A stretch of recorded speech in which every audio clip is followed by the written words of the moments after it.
nukirsti lazdynai, šakos, kad matytus atribojimai, o prieš tai ateinant projektuotojui, kur nieko nėra nei užžymėjimų, nei dažų, jis pats projektuotojas miške turi susiorientuoti ir nubraižyti taisyklingai visus sklypus ir pateikti į šitą lapą, miškotvarkos projektą. Viską suprojektuoti, o jis, kai ateina pirminis jo vaizdas, į mišką būna va toks. Jokių linijų, jokių kelelių, jokių prakirtimų, nieko, absoliučiai. Brūzgynai ir medžiai.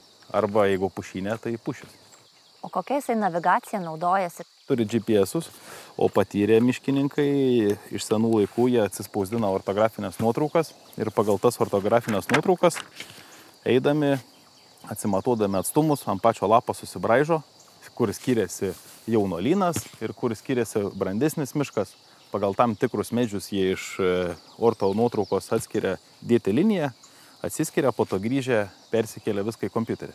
Bet šiais laikais viskas yra daroma su GPS-u.